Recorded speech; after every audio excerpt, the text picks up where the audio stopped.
안녕하세요, 별남입니다. 한 주간의 테크 소식을 전하는 테크위크 시간인데요. 이번 주에도 굉장히 흥미로운 여러가지 이야기들이 나왔습니다. 과연 어떤 내용들이 있을까요? 그리고 현재 저희 채널에서 에어팟 프로 2세대와 갤럭시 버즈 2 프로를 드리는 구독자 이벤트도 진행하고 있습니다. 이것도 많은 참여 부탁드릴게요. 얼마 전 소식에 따르면 올해 나올 아이폰 15 시리즈에는 와이파이 6E를 도입할 거라고 전했는데요. 사실 이 소식은 기존에 여러 번 나왔던 소식이지만 이번에는 아이폰 안테나의 아키텍처가 포함된 문서가 유출이 되었어요. 이 문서를 보면 여러가지 안테나에 관련된 내용들이 보이는데요. 제품의 상단과 하단을 자세히 보면 와이파이 6E라고 표기되어 있는 부분이 있습니다. 잘 보이시죠? 이렇게 와이파이 6E가 들어갈 예정이라고 하는데요. 와이파이 6E 옆에 보면 괄호 안에 D8X라고 써져 있는 부분이 있죠. 이게 모델명을 의미한다고 합니다. 이 문서에서 D8X는 아이폰 15의 프로 모델들을 말하는 거고요. D3Y로 표기되어 있는 부분도 있는데 이거는 아이폰 15 일반 모델들을 뜻하는 거라고 해요.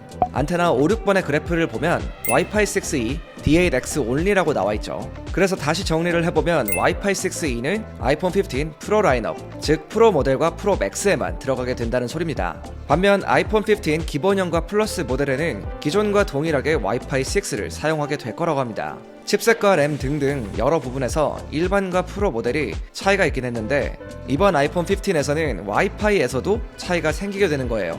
실제로 와이파이 6E는 굉장히 빠른 속도를 가지고 있습니다. 와이파이 6와 와이파이 6E의 차이를 간단하게 설명드리면 대역폭의 차이, 즉 속도와 안정성의 차이인데요. 6E가 훨씬 더 빠른 속도를 가지고 있습니다. 일반적인 와이파이 6는 2.4GHz와 5GHz의 대역폭을 제공해주는 데 반해 와이파이 6E는 6GHz 대역폭까지 함께 사용할 수가 있는데 와이파이 6 대비 2배 정도 빠른 규격입니다. 다만 의외의 문제점들은 여전히 있다고 합니다. 사실 갤럭시 같은 경우는 S21 울트라부터 와이파이 6E를 지원했는데 사실 이걸 제대로 사용하고 계신 분들이 그렇게 많진 않아요.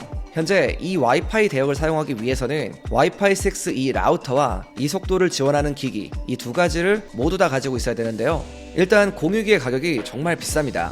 비싼 공유기는 80만원 이상인 것도 있더라고요. 이렇게 높은 가격 때문에 아직 많은 가정에서는 와이파이 6E 공유기를 사용하고 있지는 않습니다. 아무래도 가격적인 부담도 있고 굳이 잘 쓰고 있는 공유기를 이 속도 하나 때문에 새로 사기 좀 애매한 부분도 있으니까요. 애플이 곧 AR, VR 기기를 공개할 거라는 소식들도 많았잖아요. 아무래도 더 높은 데이터 스트림을 요구하는 AR, VR 기기의 원활한 연결을 위해서라도 이 와이파이 6E가 도입될 거라는 말도 있습니다. 사실 속도가 엄청나게 중요한 분들이 아니라면 기존에 사용하고 있는 와이파이 6도 충분히 빠르긴 해요. 또 한 번 끝나누기가 시전된다는 소식이 좀 속이 상하긴 하지만 실제로도 와이파이 6E가 프로 모델에만 적용이 될지 이 부분은 좀 두고 봐야 되겠습니다. 다음은 애플페이 소식입니다. 아이폰 사용자들에게 아주 좋은 소식이 들려왔는데요. 여러분들 드디어 애플페이의 국내 출시가 확정되었어요. 그동안 금융당국의 약관 심사와 검토로 인해서 늦어지고 있었습니다.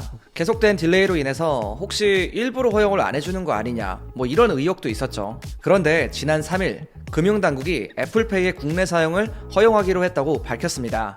그동안 출시가 미뤄졌던 이유는 결제 정보의 해외 유출이나 NFC 단말기 보급에 대한 리베이트 이슈 때문으로 알려져 있었는데 실제로는 현대카드가 독점 계약을 포기하면서 금융당국이 애플페이를 허용해줬다는 얘기도 있습니다.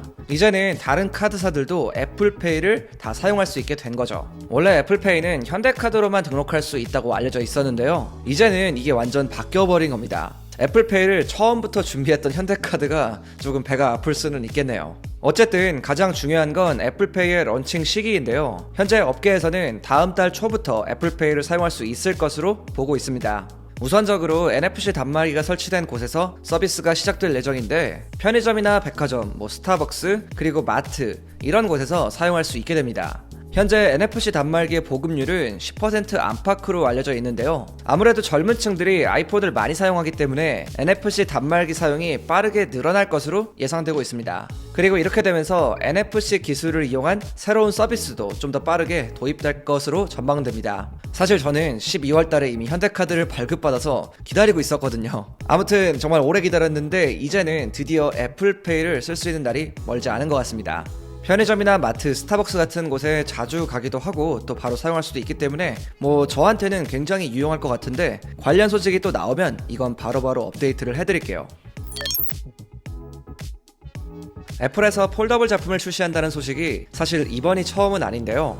애플은 몇 년 전부터 이미 다수의 폴더블 기기 관련 특허를 출원했습니다. 이번에 나온 소식을 보면 애플이 폴더블 아이폰보다 폴더블 아이패드를 먼저 출시할 거라는 내용인데요. 밍치고에 따르면 2024년 애플이 폴더블 아이패드를 출시할 거라고 전했습니다.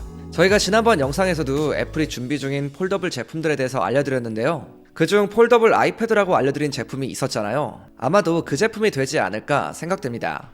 폴더블 아이패드의 특징은 폴더블이기 때문에 당연히 화면이 접힌다는 점인데요. 그 외에도 독특한 특징을 가지고 있다고 합니다. 애플이 준비 중인 폴더블 아이폰에는 킥스탠드가 들어가 있다고 해요. 이 킥스탠드는 탄소 섬유로 제작되기 때문에 무게를 가볍게 하면서 내구성을 높일 수 있다는 특징도 있는데, 이 킥스탠드는 중국의 안지아 테크놀로지에서 맡을 전망이라고 합니다.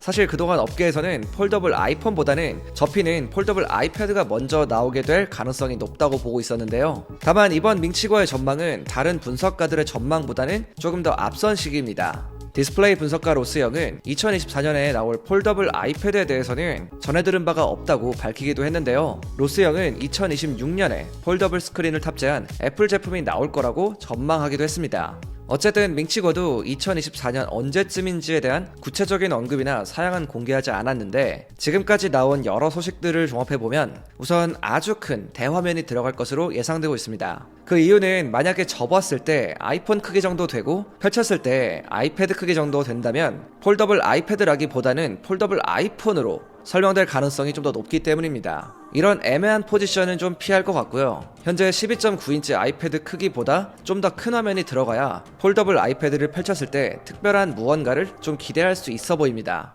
애플은 20인치 크기의 폴더블 디스플레이를 테스트하고 있었는데요. 노트북 모드가 지원되면서 화면 하단에는 키보드가 나오게 될 거라는 예상도 있었습니다.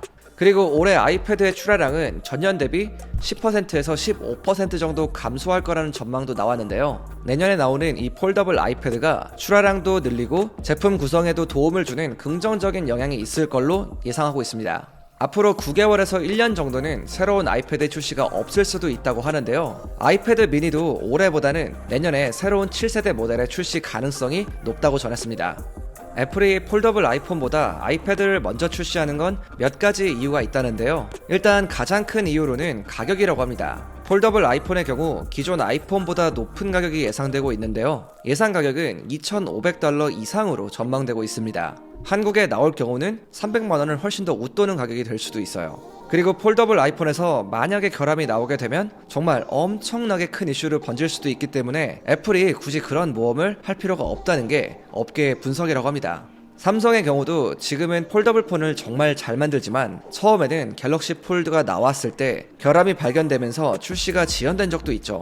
애플은 이런 걸 방지하기 위해 아이패드로 실험을 해보고 이후에 폴더블 아이폰을 도입할 가능성이 매우 높은 상황입니다. 어쨌든 정리해보면 애플의 첫 폴더블 제품은 아이패드가 될 예정이고 2024년에 출시된다는 얘긴데요. 아직 제품의 사이즈나 스펙 등등 자세한 사양에 대한 소식은 없지만 애플이 폴더블 기기를 어떻게 만들지 기대가 좀 되고 있는데, 잘하면 예상보다 훨씬 빠르게 제품을 만나볼 수도 있을 것 같습니다. 오늘은 이렇게 아이폰 15 소식과 폴더블 아이패드에 대해서 알아봤습니다. 이제 정말 잘하면 애플에서도 폴더블 제품을 볼 수 있을 것 같다는 생각도 좀 드는데요. 여러분의 생각도 댓글에 남겨주시면 감사하겠습니다. 저희 이벤트도 많은 참여 부탁드리고요. 오늘 제가 준비한 영상 여기까지입니다. 지금까지 별남이었습니다. 바이.